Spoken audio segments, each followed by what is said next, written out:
to begin with, we have Martin Smith joining us this evening, and as I say, it's a huge honour.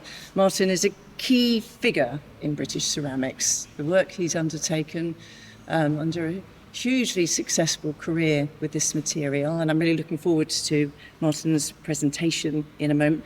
From the huge exhibition at Messham's only merely months ago. Was it months ago? Feels like it was only months ago.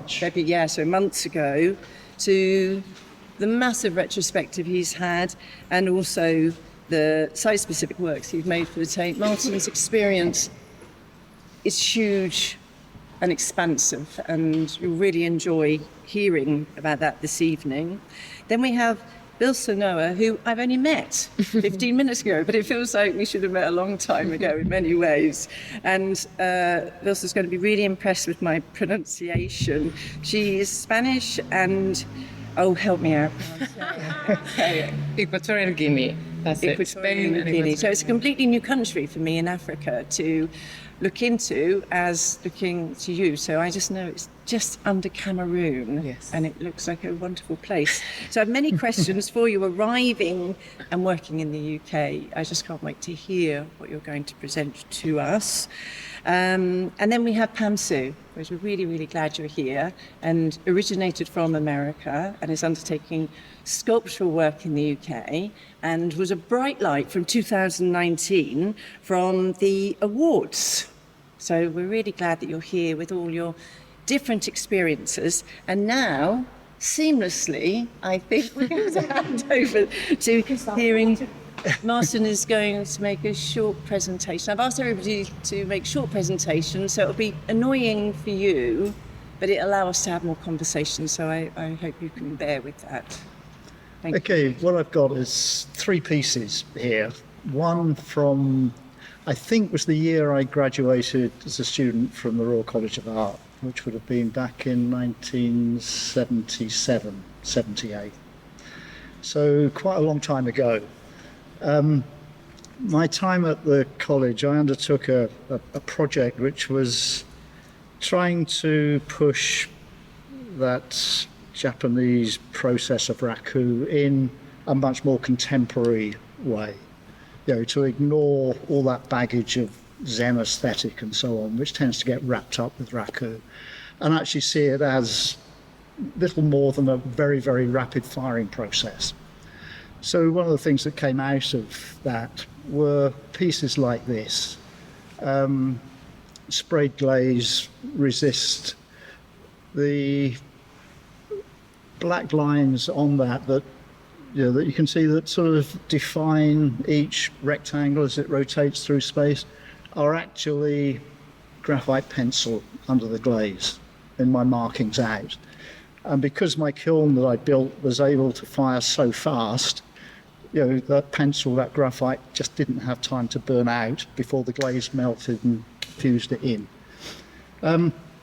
My practice has been, I suppose, defined by, I need to impose limits on what I do. If I don't have limits and boundaries, I don't end up doing anything.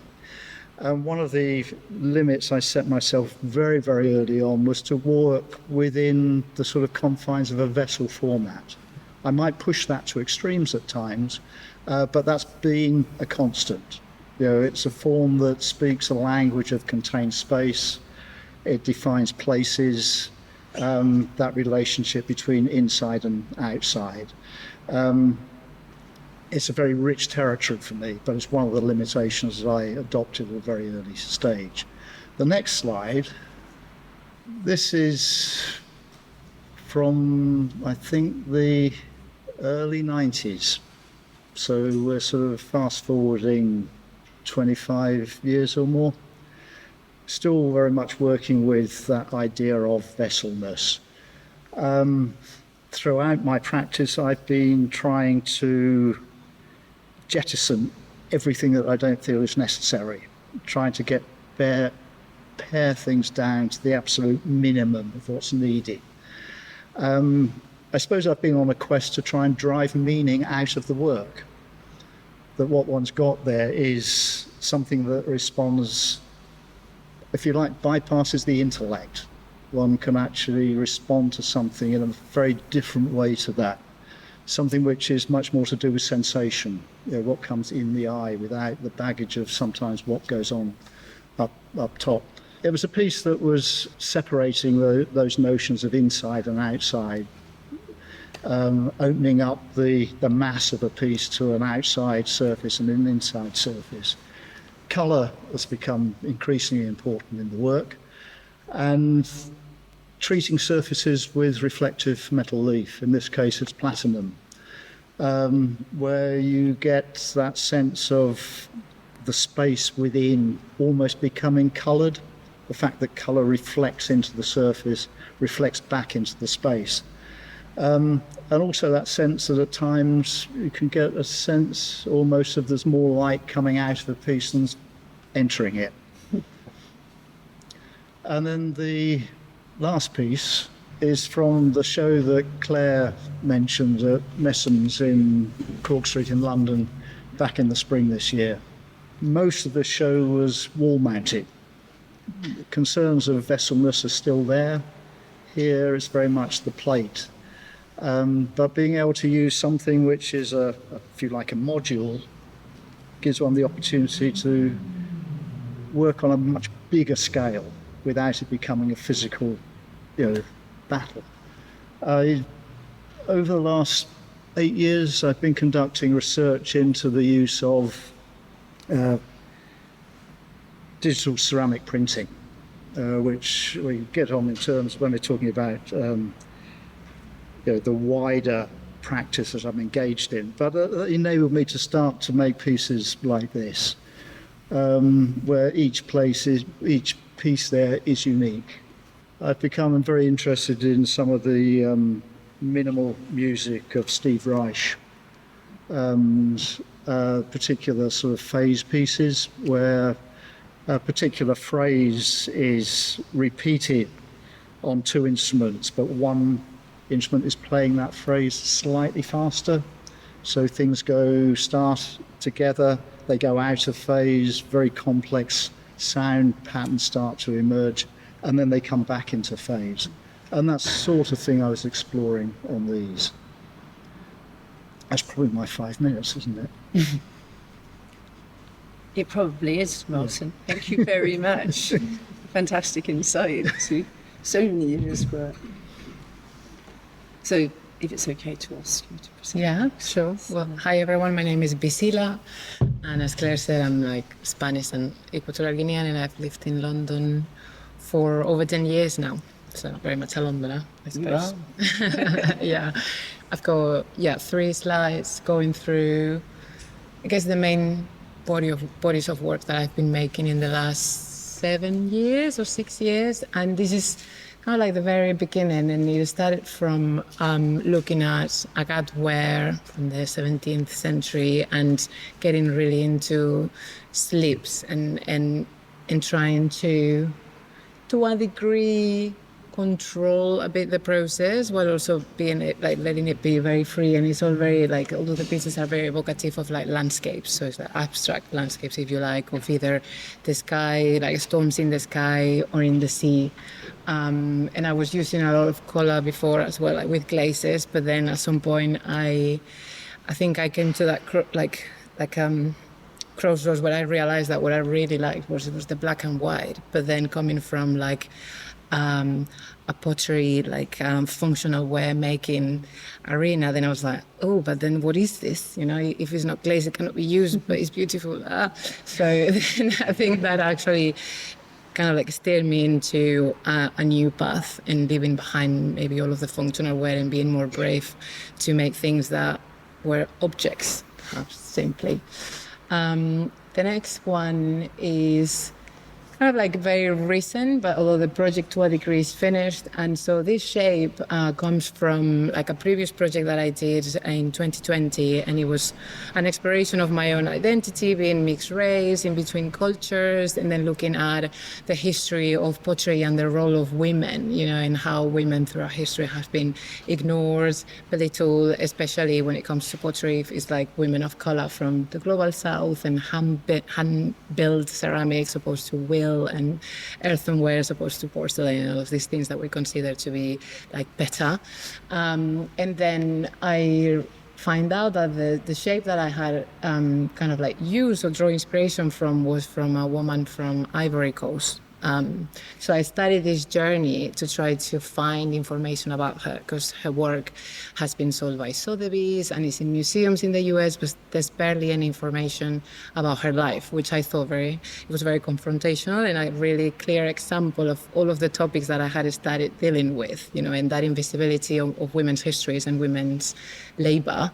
So the collection is a bit like a celebration of her and like all of the other women before me, before her, and then also finding like my own voice in this lineage and exploring more like moving into sculpture, perhaps, so bringing different ways of treating the clay and as you were saying, like using the vessel as the starting point, but then looking into how the vessel can be transformed.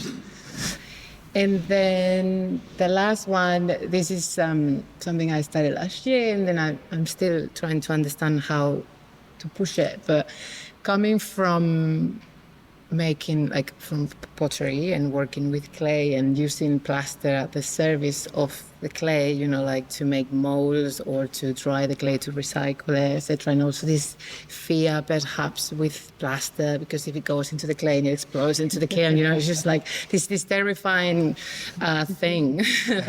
Then when I started doing more like a sculpture courses, I was introduced to plaster in and of itself, in its own right as a material. And then my brain started exploding a little bit. So then I wanted to look into how to bring these two materials on the same level. And in this case, it is the plaster that it is actually finishing the piece. It is elevating the clay, because again, similar to Martin, it's a simple vessels in terms of like the making or the shapes, but then it is the plaster that is what makes them stand out, especially also because of the contrast. And something that has been really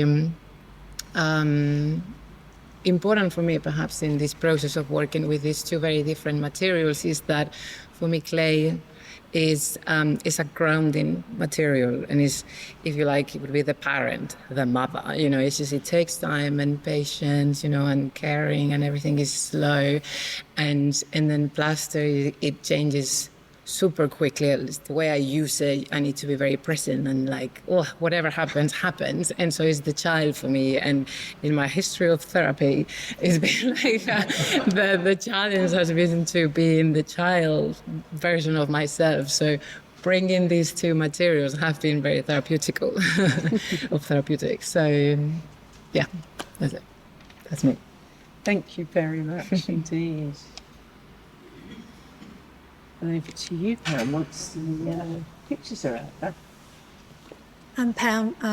I am Taiwanese American, so I was born in Taiwan, grew up in America, and came over to the UK to study at the RCA, and I've been here ever since, because it's great.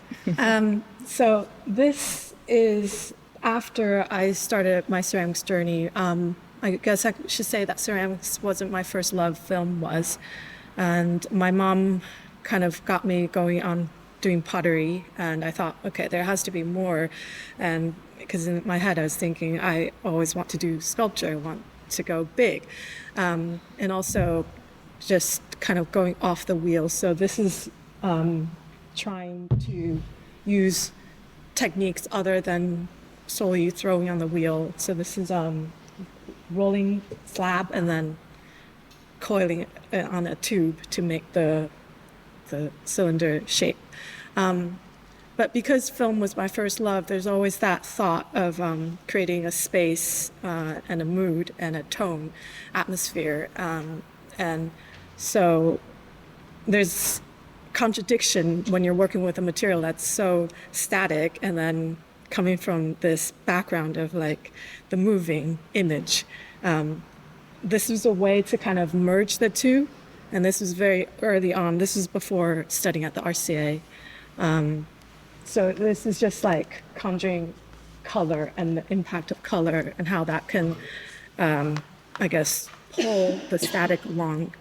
And kind of harkens back to Martin's thinking of how visual impact, it takes, I guess, weight over needing to give meaning.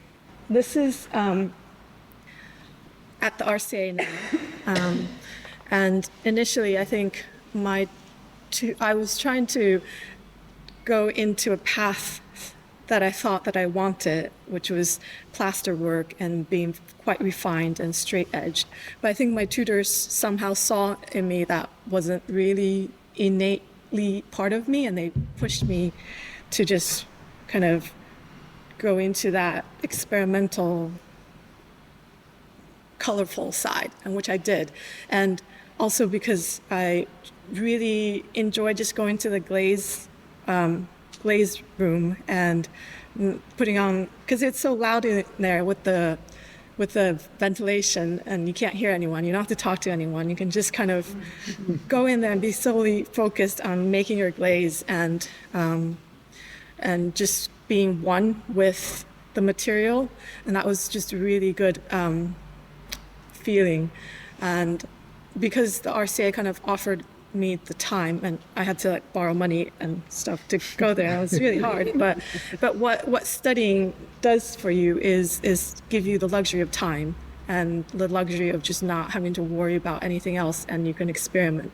So this is an example of what came out of that period of just diving into material and color and just not caring about what is and what isn't. So this is my latest work now.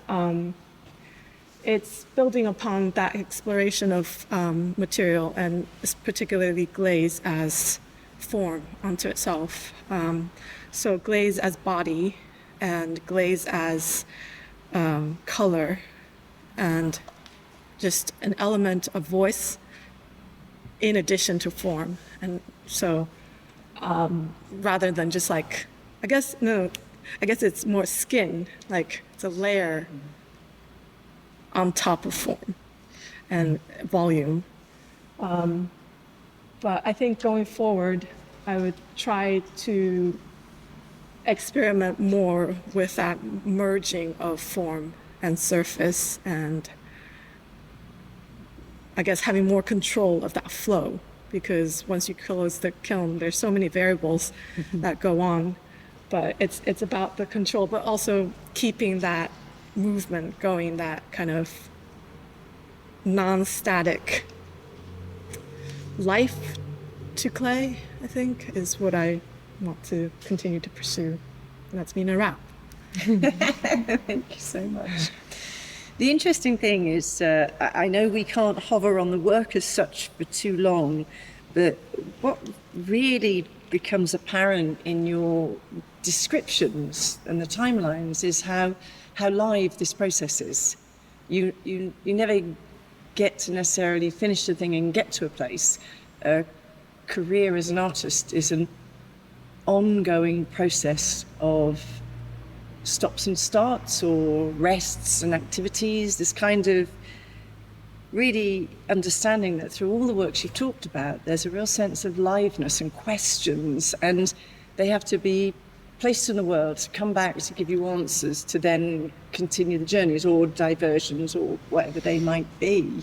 And so in a way, I suppose it's kind of, I'm going off-piece from the questions I'm supposed to ask you about straight away, because Right. I think if I was sitting here, I would want to know, are you in a studio? Can you just tell us that? Because I kind of feel like we're going to talk about a lot of things that boundary the whole of your works, and I kind of think that actually everyone here might like to know, where do you do these things? You've shown us the most extraordinary objects, and so I kind of would love to ask you each, and maybe it's going to get tiresome, but we're going to go this way, going through all the time. But maybe Martin, could you tell us about your studio? I know a little the history of the studios, but just to give us a setting for the other questions we're going to bump into. Okay, my current studio, and I suppose it's fair to say I've always had a studio.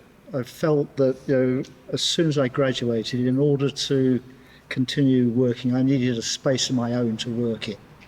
And I've worked in a number of different studios in different parts of the country. I'm actually from rural Suffolk, and my first studio was in a dilapidated barn. There, my current studio is just up from King's Cross in London. About 20 years ago, we acquired 2 old industrial buildings, so I have the whole floor of one of these for my studio. So it's a space, it's a big space, it's a very luxurious space. A lot of people envy the space, but it's the space that I've sort of created that enables me to do a lot of different things, as my practice is actually a lot of different things. There's a lot of process involved in doing the work I've shown you here, but there's also other aspects of the practice. So the studio divides up into mucky spaces and clean office spaces for printers and computers and so on, and then other big sort of general workshop space. Great. What about you? Well, I have a studio envy now. I do have a studio, and it's a shared space. It's called Calfor Muse, which people might know because it was former studio of Kate Malone's back in the day. And it's a shared space. We are 9 people at the moment, I believe. And for me, like I love that studio, and also it's really close to my house, so it's terribly convenient. What I often find is that because it is my workplace, I find it very difficult to just do whatever there. You know, it's just the moment I go in, I'm like in work mode kind of thing. So then 2 years ago, perhaps, I think it was, I started going to Morley College. And then it's like a sculpture kind of like workshop, and there's all of the materials. And so that is my play space. And I love like going in and out of that. Like, so you were saying, like, I have phases where I'm like, I need this space now, you know? And so I go and I do things that make no sense. But then perhaps they come back to my work somehow, and then I need time off. And that's been working really well to have a place where I know that whatever happens there stays there, and it doesn't matter. And then when I go to work, I go to the studio. Yeah. That's great. Thank you. What about you, Pam? So I have a studio. My studio is in Wembley. It's in a shared artists, kind of various artists space. We each have our own separate rooms, but there's like there are painters in there. There's a fashion designer. There's a woodworker. There used to be a tattoo artist. There used to be a photography studio. So it's quite a nice space of varied practices and varied skills. Maintaining it is really hard when the balance of output is not, you know, the input-output isn't aligned. So it's quite a struggle in that sense. But we'll come back to that. But having your own space is very good. But the discipline of keeping my space neat and tidy, that's quite hard, because I can just shut the door and then be like, the mess is tomorrow's problem. But it's definitely a good. It's definitely good to have one's own space, even if it's just a desk to work on, and just be able to spread out. So I'm really lucky in that sense. Yeah, and I think the role of the studio, I think, where it doesn't define your activities, but it focuses your activities, so you can collect yourself in some way, seems to be really important, no matter how or what that might be, from the grandest space to a desk, whatever, you know, it's about paying attention to your practice in that way. I think that's the key thing, that, you know, we've talked about physical spaces, but I think in a way the notion of studio is a mental space as much as anything. You know, a practical space helps to define it. But I think almost more important is how does one actually carve out mental space and time somehow to work. Spaces help us do that, but it isn't always the case. But it needs some strategy, I think, to separate practice from life to an extent. Yeah. And I think there's probably, we all have different rehearsals that get us to that Yeah. point. It's not necessarily easy to turn up in the studio and get on with things. There's lots of different rehearsals that get us to that moment of a point of clarity that we hope we find at some point, I guess. But that's another. I suppose that the reason I asked about the studios is that the studios aren't, as you can hear, they're not easy things to keep. They're necessary, but they're part of, or they can be, or maybe they don't have to be. I went to a talk a couple of years ago about feminism and artists and studios, and there was a huge push for women to be working at the kitchen table, but I haven't really found that productive. I kind of, the role of having a space where you go somewhere.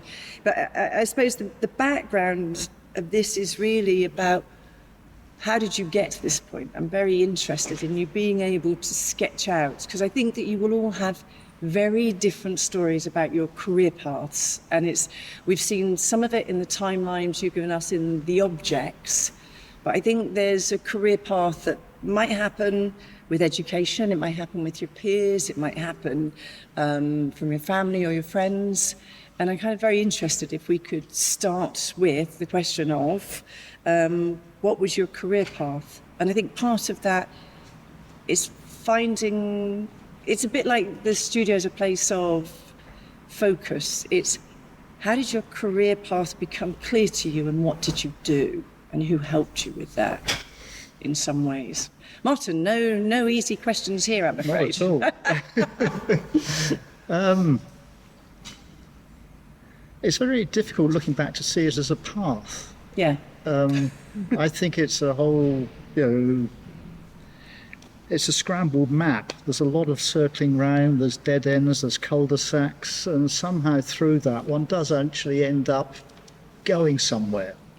I started, I didn't get into ceramics straight away. I did science A-levels, and then I thought I wanted to teach geography to school kids. And I realised that was all a mistake. And I had an uncle who'd actually been a prisoner of war with the Japanese, but perversely, he developed a love of Japanese culture. And there was I suppose, a role model there. He actually had a little pottery. He had a wheel and a little kiln. And I suppose that was my first touch with it. There was actually something there which struck a chord. And after all these false starts, I then went to a foundation course, which was established on really good Bauhaus principles, where you sort of did something of everything. And that sort of reinforced for me that the ceramics was somehow essential to my being. It's hard to define. Yeah. And I ended up going off to Bristol for 3 years to do what would now be a degree course. After that, I established my first studio, which was in half of a dilapidated barn in rural Suffolk. And that was so cold in winter that the clay used to freeze. And so I used to have to keep bags of clay at home and put it in my van to drive to the studio. So it was actually soft enough and not so cold that you got frostbite. But again, that sense of going out to work was vitally important. I then moved the studio to London because I felt I needed to be, I was starting to exhibit with galleries in Holland and other galleries in Europe, and gallerists would come to London. Getting them out to rural Suffolk was a bit of a problem. So rather than battling with that problem, I moved into London and got a studio down in Rotherhithe on the Thames. That was small, and there was the local council had developed an old granary building into a whole suite of different studios. So there was some of my peer group from the RCA were there, and there was that sense of, if you hadn't got the bit of kit somebody else in the building had, or you needed a tool, or you needed somebody else's skill. I acquire skill. It's very important to me, but being able to rely on other people's skills it enables other things to happen. And I suppose that, was necessary for the way the work developed. I've had, for a while I had a studio in what was the basement flat of our house. That was probably the most difficult because it was very difficult to keep domestic things separate to studio things. It had the advantage of actually having to go outside to get back in. And that was a useful little bit of theatre, shutting the front door, leaving home behind, going out and back in underneath. That was necessary. And then, say, 20 odd years ago, I got the studio we're at now. But in terms of practice, there's a hell of a lot of luck in there. I was lucky enough to certain amount of exposure from my graduation show at the RCA. That was seen by a particular gallerist in Holland, who then invited me to show with her, and we ended up, I think, over the years doing 9 shows together in Amsterdam. That opened, other people saw the work. I was lucky enough, I suppose, when I graduated, that the Crafts Council was in its heyday. There was a hell of a lot of support there. I suppose I'd learned more in terms of the business side from the Crafts Council, more than I ever did from what I was taught at college. We weren't taught things like that then. It's being able to partly recognise opportunities and grab them, and at other times make opportunities and follow that through. You've got to be, proactive just as much as reactive. Yeah. And I think that the kind of story that you've kind of woven is so much about, as you say, those making those opportunities as well as you can't wait for them. No. You can't wait in your studio when you're meditating. Waiting for the phone to go. Going, today's the day. It is, and that's not necessarily an easy undertaking either, because we believe as artists and makers so deeply in the work that it's actually difficult to be the salesman as well. Oh, to be the self-promotion, I find painful. Yeah. Really hard. What about you? So what brought you to, there's so many points of, I wonder where clay arrived in your life. Quite late. So when I moved to London, I haven't studied ceramics or arts like formally. I studied translation and languages and all the things, and then translation is very creative as a practice. And at some point, I was also doing photography, and I was coming to London, and I was like, something I felt that was something that I wanted to explore, and I moved here, and a friend said, "Well, I'm doing a pottery course, so you might like it." And then I went, and I was just like, it was magical. So I started doing evening courses for maybe like 2.5 years, and then I was really stuck with my 9-to-5 job. I was working it was advertising and languages, and I was kind of like at a stall and frustrated, and I wanted to leave London. And so I was like, well, I'm going to apply to this residency in Italy, and if I get in, it's a sign. And I got in, so then I went to Italy, then I was doing an apprenticeship in Madrid, and then I spent time in Mexico working with potters in Oaxaca. And when I came back, because I was selling things online that I had made in Italy to make money for all these trips and everything, then I realized I had orders. So then I was like, I might as well. See, there's strategy at play. This is, but that's absolutely the way it works. You say, oh, there's a thing. Yeah. And so people ask me, like, did you know you wanted to be a potter? And I was like, no, I just wanted to go on this residency. I just wanted to leave London, and that was what I did. And then the rest has really kind of like unraveled in front of me. And since I came back from those trips and I started making all of these orders, then I have always had work, really. So the way everything has kind of like mapped out I've been very lucky. Again, I joined Turning Earth, which in London is like a really big community studios, and then there I found the exposure that I would never have had being someone who hasn't gone to the RCA or any university. And I met at one of the Christmas markets, my now galleries, like she was opening Throne, which is one of the main ceramics galleries that there are.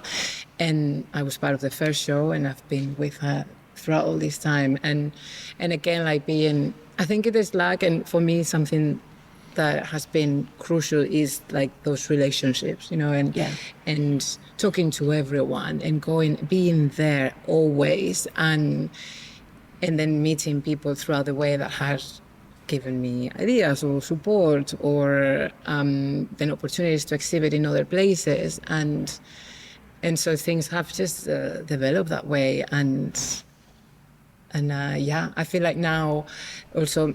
We were talking about going to the studio and having those spaces. Like I was making full time and teaching, and then during the pandemic, because everything stopped, then I went back to my past like corporate life. So I was like, well, I need money at the moment, and then I was at that moment where I was like, I like what I was making, but I was making things to make money. Yeah. So there was a limitation in terms of also the time for me to do all the things and taking those risks. So I was like, okay, I'm gonna change the setup. So I went back to like work and use all these other skills that I have part-time to bring back the freedom to my practice. And then again, it's like another cycle started, and it's been incredible having that freedom. I think that's the word. But now I'm like, I'm falling, things are happening, I'm falling back again. I'm like, what am I doing? What I really wanted to make all the time. So now I'm like, okay, what is the next cycle? What is shifting? What can I shift? And what are the opportunities? And for me, it's also like feeling it. And I'm like, I think something is going to change now. I still don't know what it is. But then there will be another version of this path coming soon, hopefully. I still don't know. But yeah, it's been a lot of luck, but I think also luck is created by doing it. I think it's not just about sitting. I think like when the energy is put into something, then we attract all these things, and then always by luck. Is it, or have we just kind of like put ourselves into it and attracted it, I think. Yeah, I probably will start to refute luck quite soon because of the amount of dedication, skill, and I think that kind of gut instinct, that knowingness, that being prepared to, slip and slide between different lives to protect something, to know that it has more, is so important to be in there. And I don't think that comes down to luck. I think we give luck too much. I think in a way it comes down to this material in our relationship and the quest, that you have, or maybe the ambition you have, the work that you want to make. And I think luck's more of a sort of shorthand for something else. Things like that don't happen if a lot of other things aren't in place. And that is, you've got talent. You can do stuff, and all the rest of it. Without that, those instances that we call luck, don't happen. And I think it's what Bisila was saying about being within a sense of practice. If you've got a grand plan and you're just looking at it, it's silent. It doesn't have any vibration. It doesn't have any failing. It doesn't have any moments of delight. And they're the things we carry with us that then affect other people's worlds. And they might start in words, but then when they come into your studio, and it's this, so the luck and serendipity, but also I love what you said about, being in practice is so important. You can't wait for practice. It's a series of actions to knowing. Martin, talking with you earlier about completing a vast, just beautiful piece of work that's completely new, and then understanding a new relationship that will arrive from that. It's going to take practice. It's not going to take thinking. It's actually going into the studio and making those mistakes for yourself, but then finding a way for them to communicate outwardly, isn't it, as well? So the idea of that practice seems really important in the whole of the journeys. But Pam, I'm moving to you with the same question now. So your kind of your kind of career. I'm saying that in the most laughable way, because careers. I love what Martin said of this patchwork, a map, scrappy map of things. How is your scrappy map? My scrappy map. It's been a roller coaster. I was lucky to have made my start in ceramics by my mom, because she was already doing it, and at the time I was kind of lost, having gone away from film, and why I didn't want to go into commercial film stuff was because I didn't like to have to depend on people. I wanted to kind of be self-reliant, and I wanted to find a creative form or material that I could just rely on myself. And luckily my mom said, well, come into the kitchen, because her wheel was in the kitchen. So she started teaching me how to wedge and how to throw.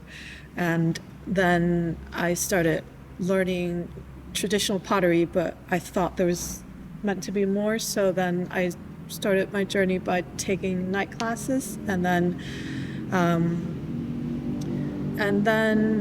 so the next step was to pursue my degree to be specialized in it. And so I chose to go to the RCA, and then from there started my professional practice. And I've been in several studios. I think the first studio, it was under an archway, and I was really lucky to have been part of that studio and been part of the set of people that were in the studio, because they were much more ahead in their careers.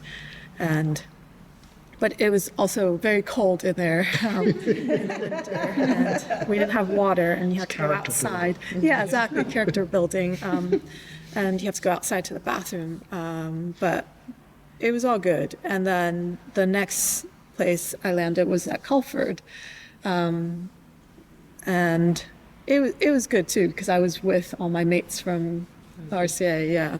And then, but I still had that drive to pursue something on my own. And I'm kind of, I think, feeling the consequences of that, and kind of acknowledging that sometimes you actually do need people around you.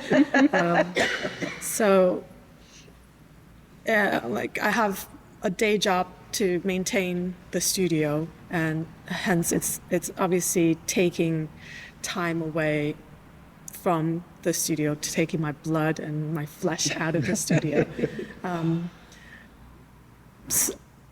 But there have been thoughts in my head to think, oh, I should just let the studio go. But those moments when I actually think those thoughts, it breaks my heart for myself. So it's impossible. It's like my identity is tied to my practice, and everything else is just kind of helping that. And in a way, it's maybe a bit self-absorbed, but at the same time, I think it's the process. So it's a hard juggle. It is. So yeah. I think you've described it so well, and that what you just said about your practice being part of your identity, I think that probably resonated for everybody in the room, that there's a series of actions as an artist that go beyond logic, that it's built into us to find our way through it. It was very, very beautiful to hear your recounting of that. And I'm very aware that time is slipping away from us incredibly quickly because you're all so amazing. So I'm gonna ask you one more question now. I've got a great question to finish up after everybody here has asked us some more questions. But the question I'm going to ask you now, which I think possibly, Pam, you've started to take us on that journey with, so I'm going to stay with you. See, I'm very inconsistent. That's a consistent trait. So I'm going to ask you, because of what you just said, what is the most valuable personal skills you have that help you to be an artist? I think you might have already told us, but please extend that for us. So I thought I have two answers, maybe. Oh, good. Initially, I thought, well, I had to Google personal skill because I wasn't really sure. But I thought resilience may be one. But then I thought, nah. It's actually fearlessness. I think, for me at least, I've observed that I'm very fearful with all parts of my life. I can't manage anything in my life. But when it comes to ceramics and the fact that there's something about it that I can just be fearless for, I'm not going to worry too much about how I'm working with a glaze or how I'm working with the clay, because if I start to fear about these things and if I start to consider all the things that can go wrong, I don't think I would ever push my practice forward. So I think fearlessness, maybe. Thank you. I mean, wow, that's incredible. I suppose that I know we haven't got much time, but I want to follow on because, in a way, I wonder, because of your kind of being involved in another creative career, I would think filmmaking you'd have to be fairly fearless as well. But there's something in clay that brought that to your attention more than in the other arenas that you've looked at.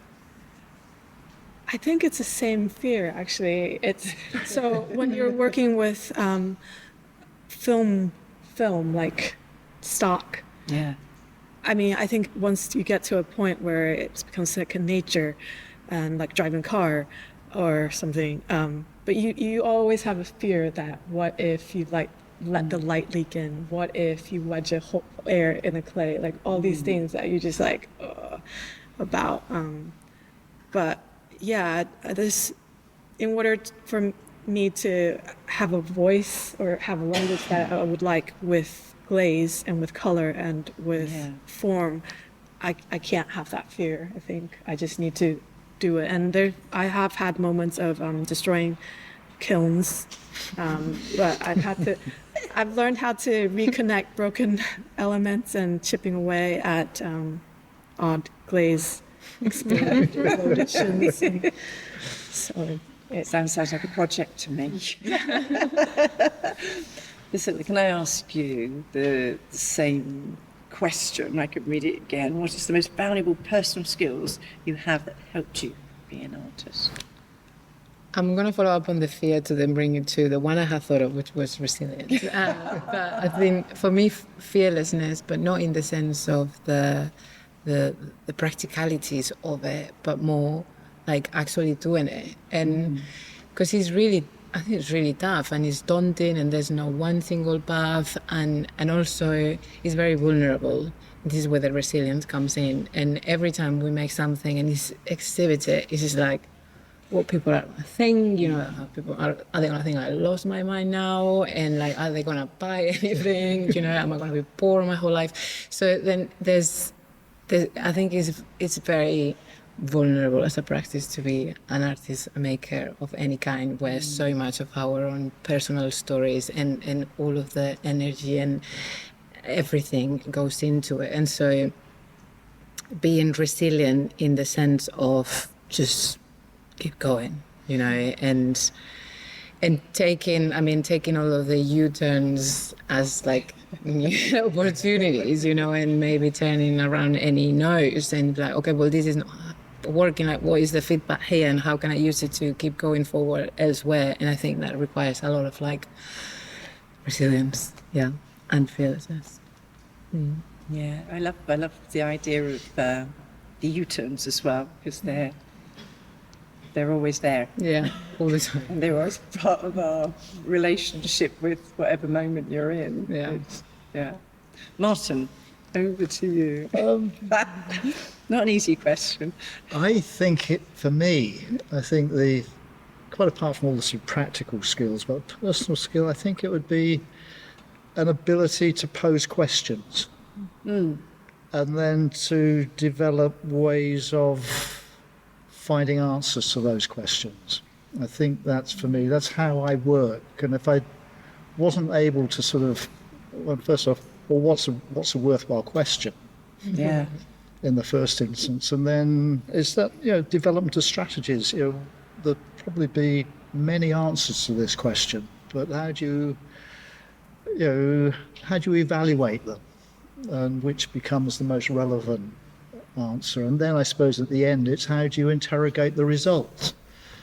Because I think it's only at that point do I find a route through to the next question. In a way, my practice has been a series of questions and answers, looking at those answers to define the next question. And in terms of that interrogation, does that happen in an exhibition space, or does that happen before the work goes to an exhibition space? Kind of interested in those critical moments. Yeah. I think there's for me, it doesn't happen in the studio. Oh, it has to get out of the studio before I can interrogate it. I think it starts in the show, but I think it's sort of, in the main, it's after that. This last show I had finished in mid-March, and I suppose since then, what's that, 5 months ago? I've been interrogating all this time. I've been unable to do anything new. It's only the last month or so have I sort of started to, I couldn't put words to it, but I think I know what the question is. And I'm trying to define that question by doing stuff, by manipulating materials, through sketching and drawing. And out of that, I hope, I always have done, and one has to rely, you've got through these periods in the past, you will get through them again. That I will actually start to formulate, what is the starting point for the next body of work. I think it's really interesting for me to hear, and I have great empathy with that in terms of the completion of a body of work and then moving through to a relatively unknown new body of work. And the idea of the question is really, it's so important. And I suppose I've been battling away on a piece of work for 3 years and it's still not there. And it's like a hunch. I know it's hiding in there. Yes.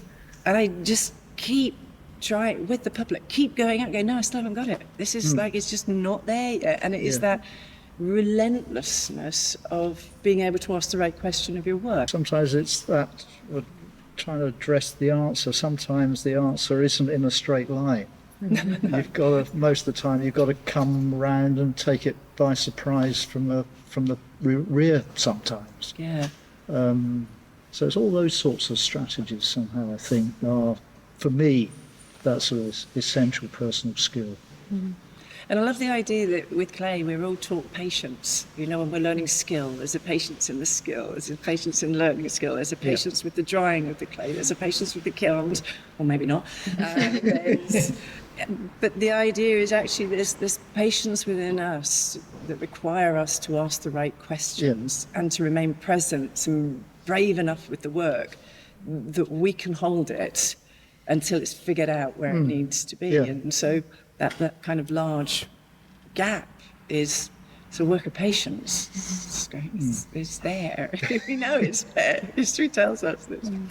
Anyway, I think now I've got one last question, but I'm going to say that right to the end. So you have to give quick answers because we're right up against time, because now we've only got 25 minutes to open the floor, which will be difficult, but hopefully if you've got lots and lots of questions, which I'm sure you have after hearing the incredible journey of quite different routes of making, hugely connected, I think, in that last question, in purpose. But have you got any questions? Otherwise, I'll just keep talking. Lovely. We've got one question here. You'll have to shout. So when you're starting out as an artist and you're figuring out style and techniques, would you say that it's really important to have in mind constantly conceptual ideas in your minds, or sometimes is it easy just to work through things by doing? And is it more important to have a conceptual idea of what you're doing, or is it more important to just make ideas? Did you get? Yep, I heard the question. So I think anyone who'd like to just start, because I'm sure you'll all have very different takes on that. What leads, I guess, is part of the question there.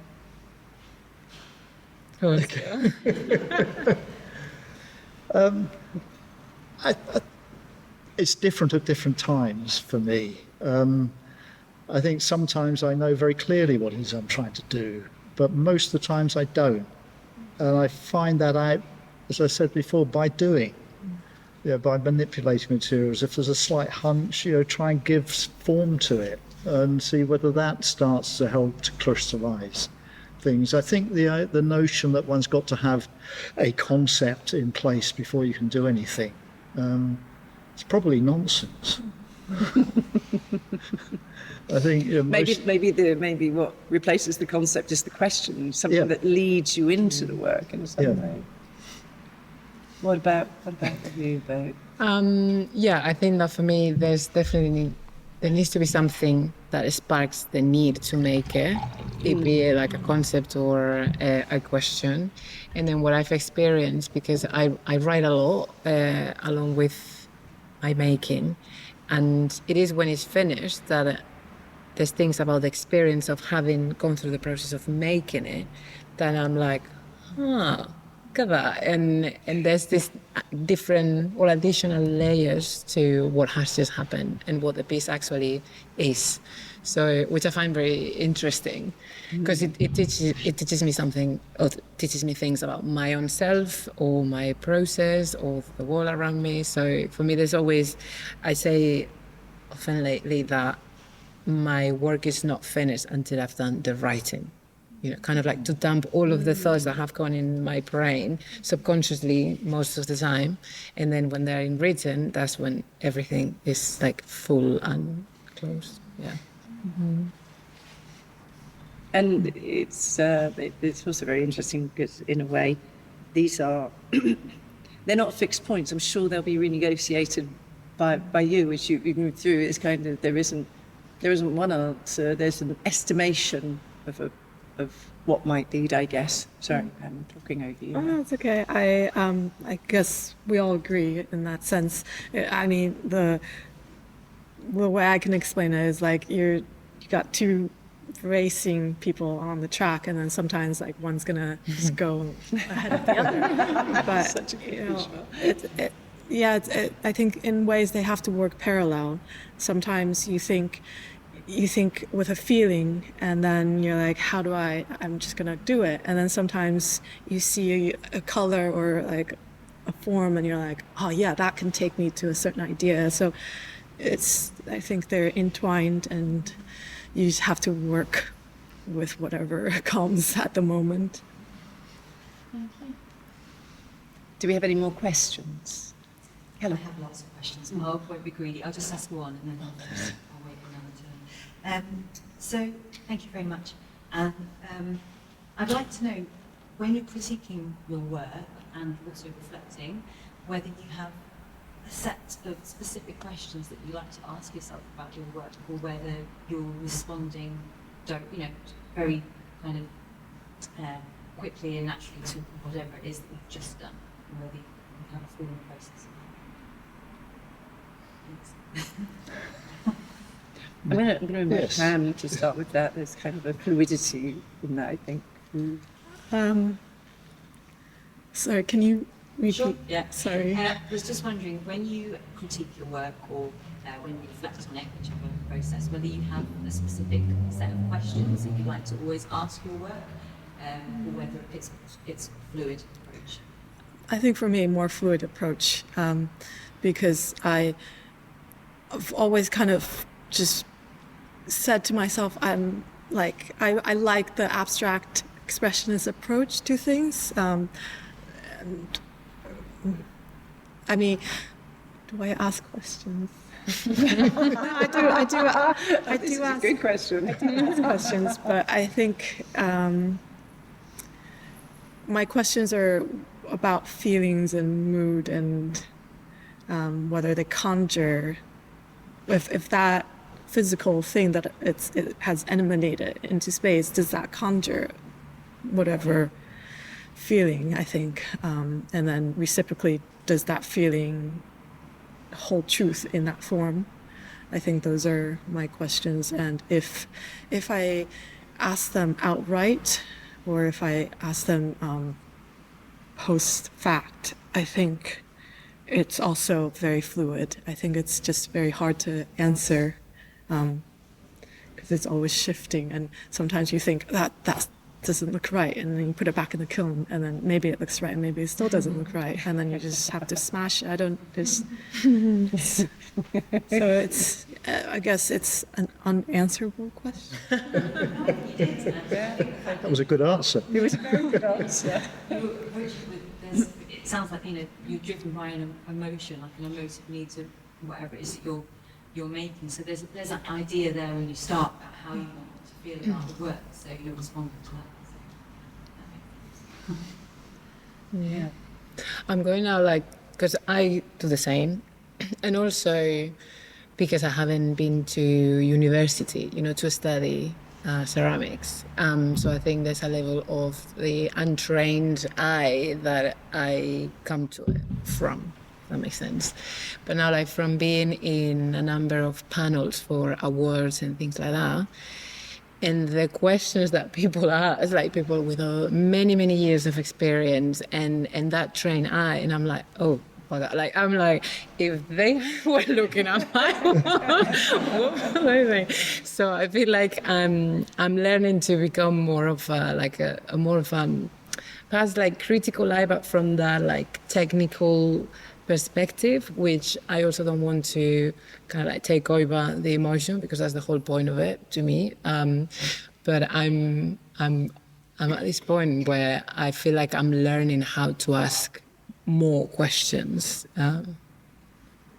perhaps more professional. I don't know if that is what it is, but another level of questions that I wasn't able to before because of my training and where I come from. Yeah. I love the idea that the sense of experience is building your criteria of your own work. That's kind of amazing to hear that you're absorbing so much and applying it to this, incredible moment when is it finished? Did it arrive? Have I got there yet? All of those questions that we don't know until we have this brilliant moment of I've conjured it. I love that. I've conjured it. So I'm going to keep that with me. I conjure things. It's great. Martin, can you make a reply to that question, which is a great one? I think my questioning, my sort of interrogation, if you like, it happens much more viscerally. I'm not using words for that. And I think when I'm progressing work, I know most about it before I actually start making it. And I'll have done that through drawing and model making and trial runs at things. And so once I actually embark on it, then it's not that I switch off, but it's then process. And all the time and the skill that goes into that. At the end of the day, if I've got it right, I'll be surprised by that. Hopefully it will be more than what I was anticipating. A lot of the time that doesn't happen, but there's enough times that it does. Yeah. It keeps the fire going, keeps that sort of curiosity. But no, it's sometimes it's words, but as I said in my introduction, it's not about meaning. So one's not using those sorts of strategies to define something. It's more about what are the eyes seeing, what's exciting it. And when I just want to, I'm coming back for questions. I haven't forgotten, so get ready. But I'm kind of curious because I suppose I've got empathy. I feel like I'm Martin's student at the moment. A lot of the qualities I understand, I feel that I gained from this knowledge a long time ago. But in the sense of when something's placed in a space, for me, there's often something that I hadn't planned on that's completely magical, and I wish I could claim it, but it came from being in this space at this time for this thing. There's just a moment that's conjured, see I'm using it already, that I hadn't intended to apply, but it was there. And I'm thinking about the kind of epic scale of those wall pieces you made, and I'm kind of curious about when you arrive in front of those, because you might have them in your studio laid out, but only when you're in a gallery do you truly see them when other people are seeing them. Yes, I suppose that was. Well, for those pieces, I built a wall in the studio, which was large and white and featureless. To do it, they couldn't just be laid out or look at them from a ladder, which one does from time to time. But being able to step back was such an important part of that. It was worth building the wall for that. That's a fantastic answer, because it tells everybody here about how much it takes. It takes a lot. Are there any more questions that you feel you want to ask? Thank you. I'm afraid I've got a question for each person about their work. Is that okay? That's absolutely. We're in a free and open space. Yep. They're all sat here. Ask them what they had for breakfast. It's fine. I've got a question of. They both kind of relate. They are linked, I guess. One of them is that I'm really interested in the fact both of you two had prior. I don't know much. Maybe you did too. But you had professions before you came to ceramics, and I wondered, in your case, how did you talked about translation being creative, and I would have thought that somehow I wonder how translation and the creativity that you employed in your translation work is that does that have a sort of parallel in your relationship in your clay work? My other question is I'm really interested in you talking about glaze as body, but I wonder if that leads on to other things like wall firing. I mean, the surface of the clay body and the glaze interacting in the way that it can in wall firing or working with paste, for example. Martin, Remember the question. well, I drew it more of an observation than a question, but it is not that promising as a question in it.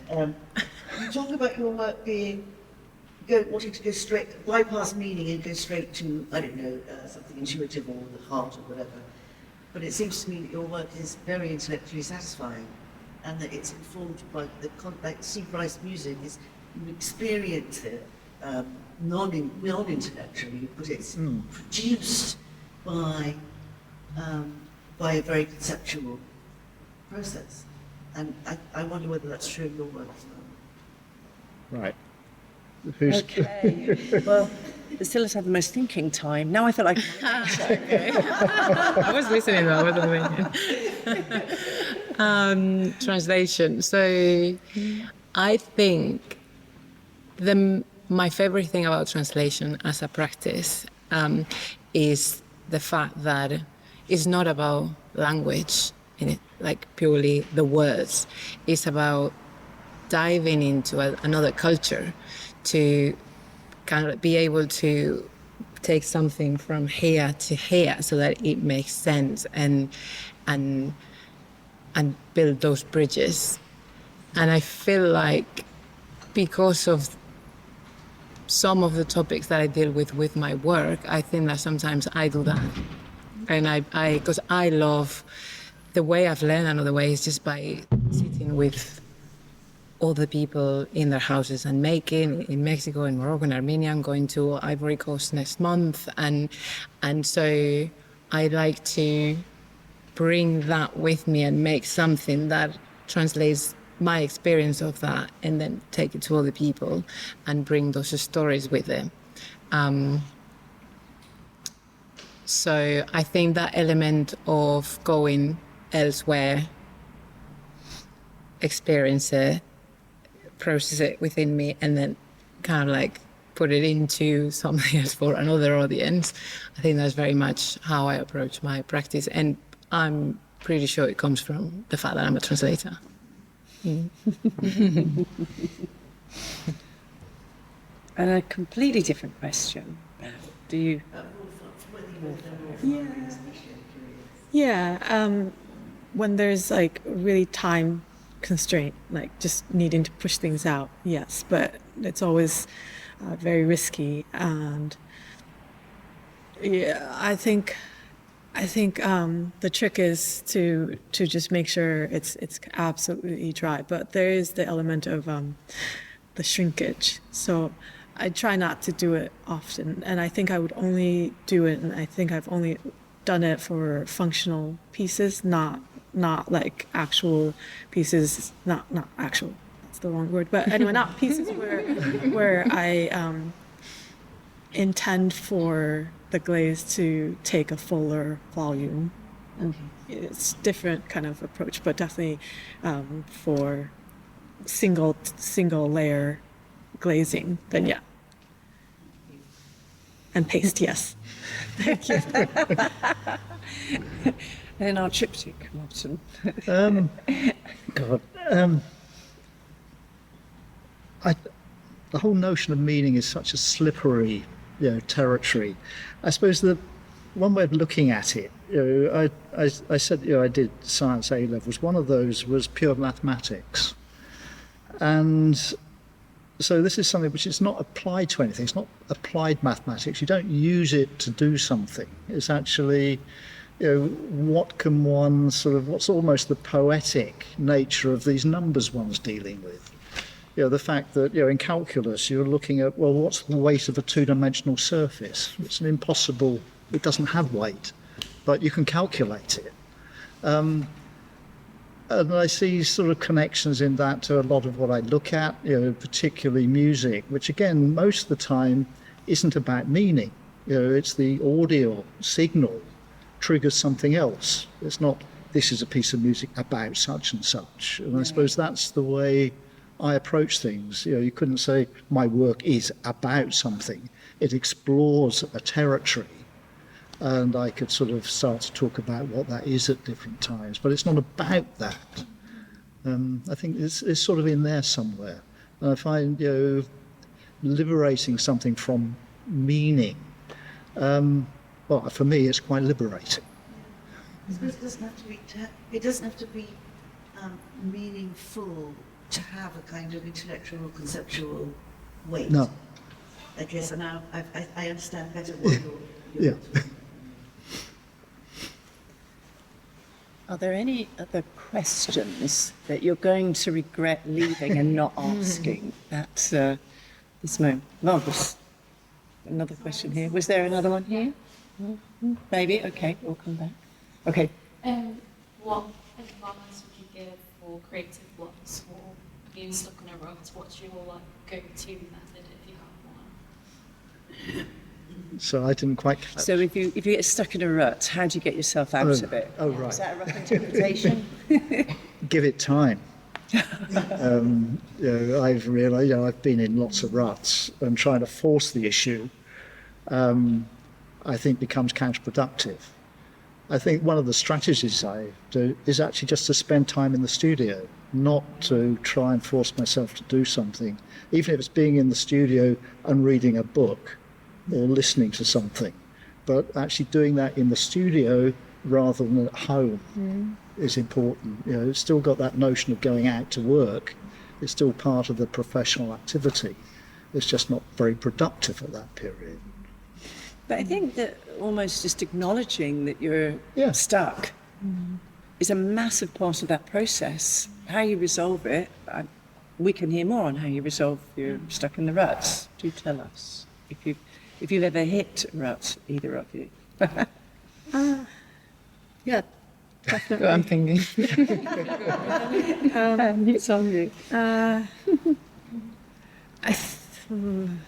Yeah, I think I agree. Time,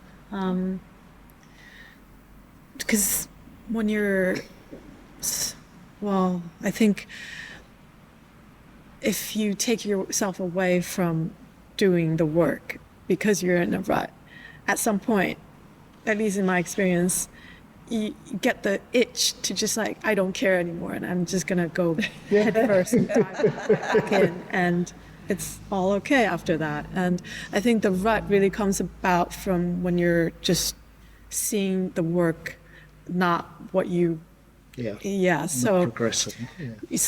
yeah, and you come back with a different, I guess, perspective, and or you just have to start again, I guess. But it is about like still making. Yeah, or taking time away completely. Or doing something else, I find Yeah. as well. Like, But not to say you delete, negate. Yeah. But yeah, maybe just trying another material, for instance, I find useful. And then going back, and then maybe either a thing is resolved or something else starts, and then that you were saying like how there's like like a straight line. So then maybe by making something else, then the answer for the other one comes in. But it's about patience and practice. That's what I'm hearing is that, and it's what you've all described so well is your journey, not somebody else's journey. It's really important. That's what I'm hearing. I think that's very fair to say that everybody, you're adhering to your journeys because they're hard won. To be an artist is hard won every day when you go to the studio, I think. It's. Was there another question? I think it was answered because I was going to ask about periods of lost momentum. So, It also gets us getting out and seeing other things. Yeah.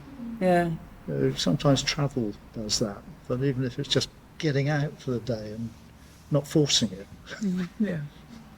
And one thing about patience that I struggle with, and with ceramics, because something is made, and at least for me, like I want to see it fired to fully understand it, and then it's like, well, this thing now is here forever. So this whole thing about like, objects that are indestructible to a degree, and all of the energy and the material that has gone into it, and then the storage that I know I need to keep making, but sometimes I'm like, but what am I going to do with all of these things? I want to sell them. And then it's like, but they're not sellable. So it's this tension that I don't know if you experience with just like wanting something final, because otherwise it's ceramics. It's not like something that can be reused, or like you just like, I don't know, get an eraser and just delete it. So I'm in that fight constantly. I don't know if anyone relates. Yeah, definitely. Love, hate. If there are no other questions, I feel like an auctioneer now, then I think I'd like to ask you a final question. And I think that in timeliness, hopefully, we've given you enough to think about. But I think that out of the different career trajectories that you're all at, I kind of wonder, it's a bit similar, I suppose, to another question, but what's the skill that you've learnt about your career that has stood the test of time?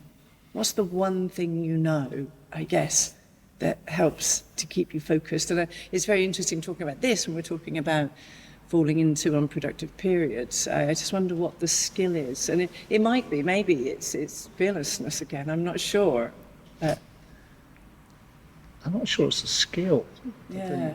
Skill, I think, is something I don't know, you learn, you acquire it. Whereas I think there's something which actually is part of your being, which is different to a skill.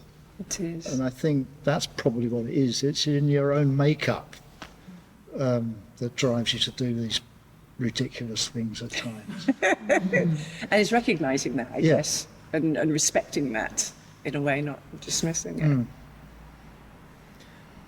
Well, I will give a skill because I've had to learn this the hard way, and it's about kind of like self-belief and not falling into comparing myself to others. And you just said it is our own very unique personal path, and it's so easy to be like, well, this person is exhibiting this and that, and what can I do? You know.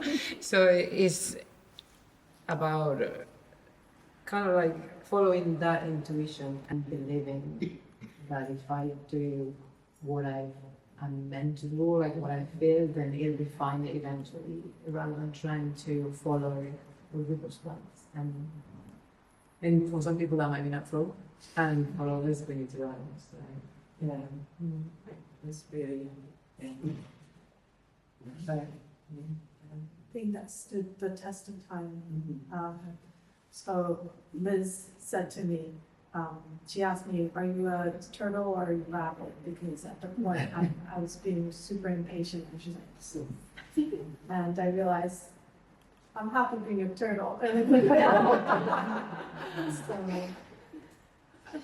that's stuck with me, and it keeps me motivated in the same way. Like, you're on your own path, and it's your own kind of, at least for me, my communion with something bigger, and that brings happiness. And sometimes I forget that, and that's also the rut. And then I go back to the studio, open the door, and I'm like, oh, I forgot how great this was. So yeah, there's nothing like walking into your studio, so hear me. Well, I think we'd all like to thank you a great deal for being so honest in your journeys and helping us to understand the incredible journey it takes to be an artist, whether it be and what it's for. So thank you very much indeed.